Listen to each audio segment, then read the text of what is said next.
Le Léonard de la vie de tous les jours, en quelque sorte, facétieux, qui aime bien les blagues, qui aime bien les calembours et autres.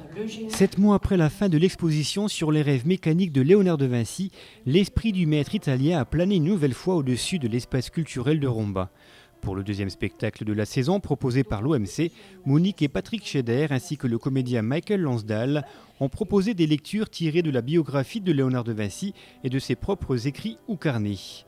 Un spectacle alliant lecture et musique sur le rapport qu'entretenait Léonard de Vinci à la nature, un thème finalement dans l'air du temps. C'est vraiment les relations entre Léonard de Vinci et la nature. Voilà. Parce que chose qu'on sait finalement assez peu, c'est que Léonard de Vinci était élevé à la campagne finalement et que ses impressions quand il était enfant l'ont fortement marqué et que tout ce qu'il a pu notamment voir sur la façon dont la vigne se développait, puisqu'il y a une région de vigne, il en a déduit ensuite à son âge mûr un tas de constatations sur le mouvement de l'eau dans la terre et puis dans le cosmos. C'est-à-dire qu'en partant d'un pied de vigne, il a un peu essayé, bon je raccourcis, d'expliquer l'univers. Voilà. Et ce rapport à la terre est vraiment à la fois poétique, scientifique et précisément terre à terre. Il en parle en connaisseur, en artiste et en homme qui cherche à comprendre. L'ombre est l'absence de lumière. Elle est simplement l'obstruction que les corps opaques opposent aux rayons lumineux. L'ombre est de la nature des ténèbres. La lumière procède de la clarté. Je me suis rendu compte qu'il y avait tout un ensemble de réflexions qui sont très actuelles finalement, où il va comparer la mer au sang de la terre, il va dire que c'est le cœur de la terre, que les rivières, les fleuves sont les veines de la terre. En fait, il assimile totalement le corps terrestre au corps humain. D'ailleurs, il parle du corps terrestre. Voilà. Et ça, c'est quelque chose qu'on retrouve actuellement. Et on a beaucoup discuté avec nos amis paysagistes et beaucoup disent que c'est tout à fait un discours d'écologiste, entre guillemets, actuel. Voilà. Un vigneron du Belvédère ayant trouvé un lézard très singulier, Léonard s'en empara et fabriqua avec des écailles arrachées à d'autres lézards des ailes qu'il lui mit sur le dos et qui frémissaient à chaque mouvement de l'animal à cause du vif argent qu'elles contenaient. Il lui ajusta ensuite de gros yeux, des cornes et de la barbe. Et l'ayant apprivoisé, il le portait dans une boîte d'où il le faisait sortir pour effrayer ses amis.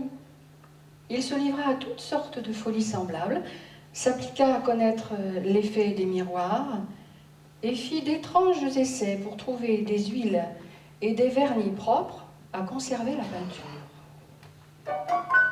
Sur scène, 3 personnes.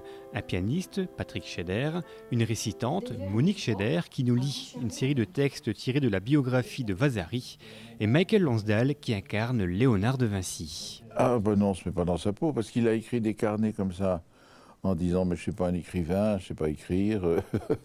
Donc ce n'est pas vraiment des textes à interpréter, il faut les lire, quoi. C'est des notes qu'il a prises à droite à gauche, avec évidemment cet extraordinaire sens de ce qui va se passer dans le futur. C'est incroyable, les sous-marins, les hélicoptères, les avions, enfin tout, il a pensé à tout. C'est un stratège vraiment incroyable. Après cette partie consacrée à ce qui est matériel dans l'imaginaire et qui peut faire un peu peur, le voilà qui tout d'un coup se met à analyser le corps humain, à le dépecer, à analyser tous les os, les veines, les nerfs, un vrai travail de scientifique, de médecin. Et plus à notre Créateur que je fusse capable de révéler nature de l'homme et ses parties, comme je décris sa figure. Une mise en scène simplifiée au maximum, contrastant avec l'esprit compliqué de Léonard de Vinci et de ses 7000 feuillets, abordant des thèmes comme l'astronomie, la peinture, la botanique, la musique ou encore l'anatomie. Ce spectacle nous propose un aperçu des intuitions de Léonard de Vinci.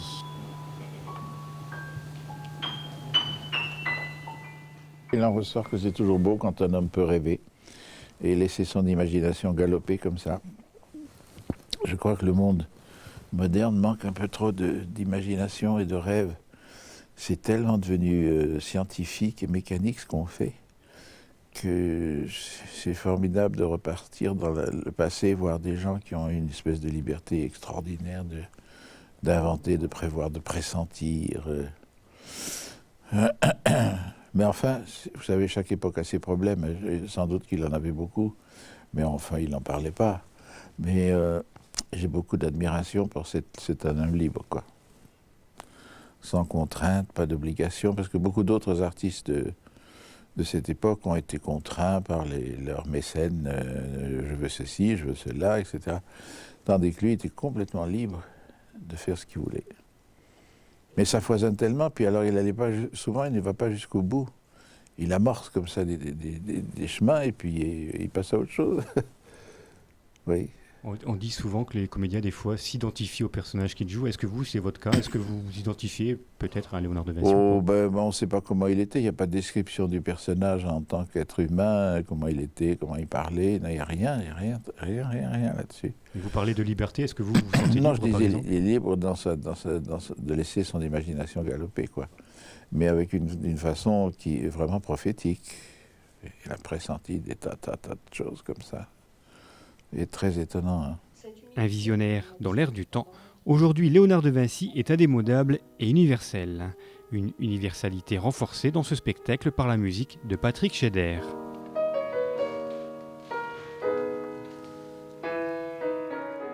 Moi, j'ai toujours pensé que par rapport au génie multiforme de Léonard, la musique de Bach était bienvenue, voilà, parce que Bach, justement, touche aussi, au travers de sa musique, à plein d'autres choses. Il touche à la mystique, au cosmique, ce que Léonard fait aussi. Voilà. Et puis, il y a des improvisations, parce que Léonard était inventeur, donc je me voyais bien en train de jouer que des morceaux, soit anciens, soit écrits. Il y a liberté d'invention, donc j'improvise beaucoup. Et puis, un peu de musique romantique, parce que je pense que la pensée de Léonard est quelque part, même s'il part de son époque, elle a cette portée atemporelle. C'est bien pour ça qu'on continue à parler de Léonard. On n'en parle pas comme d'un merveilleux joyau de la Renaissance, mais comme de quelqu'un de la Renaissance qui est toujours là maintenant. C'est ça qui est très troublant. C'est pour ça que je crois qu'il y a autant de mythes qui courent sur Léonard, c'est qu'il y a une actualité qui nous reste mystérieuse. Voilà. Donc finalement, on navigue sans cesse entre Renaissance, maintenant, époque romantique, qui a beaucoup fait pour Léonard, parce que c'est à cette époque-là qu'on a redécouvert la personnalité de Léonard. Donc lui-même, dans sa vie, et les gens qui s'y sont intéressés, est totalement extratemporel.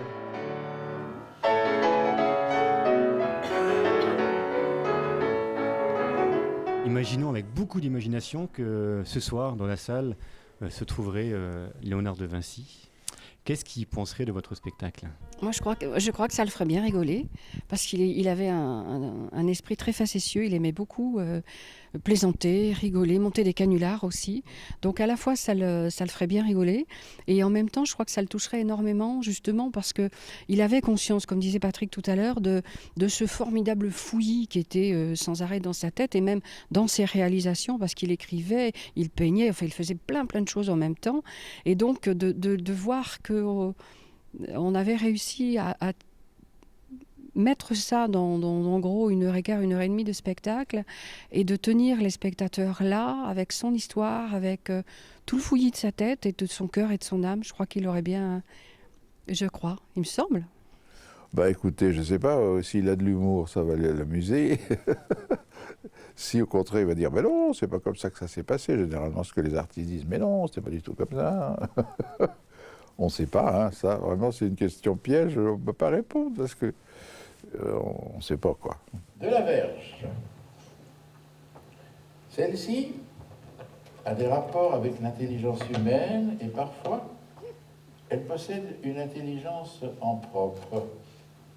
En dépit de la volonté qui désire la stimuler, elle s'obstine et agit à sa guise, se mouvant parfois sans l'autorisation de l'homme ou même à son insu. Soit qu'il donne, soit à l'état de veille, elle ne suit que son impulsion. Souvent l'homme dort et elle veille, et il arrive que l'homme est éveillé et elle dort. Interprétant des centaines de rôles au théâtre et au cinéma, comme dans Le Nom de la Rose, La mariée était en noir, Les chariots de feu ou le James Bond Moonraker, Michael Lonsdale n'est paradoxalement pas un forcené du travail, et pourtant, à 77 ans, il a encore de beaux projets en tête.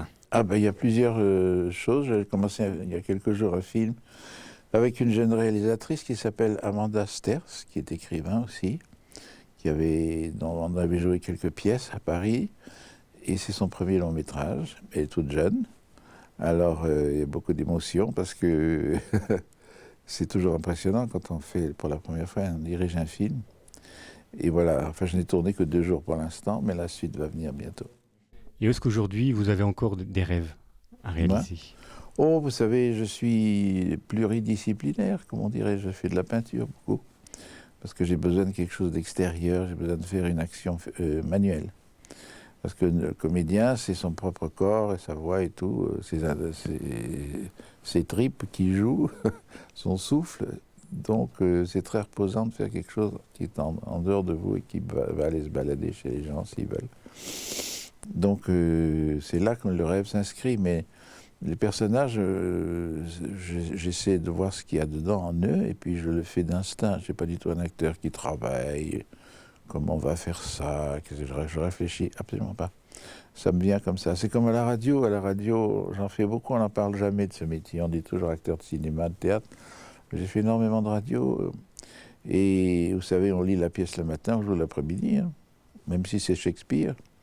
Donc il n'y a aucune répétition, rien. Il faut immédiatement être dans le bain. Il faut s'adapter, en fait. Hein. Oui, oui, mais j'aime bien ça.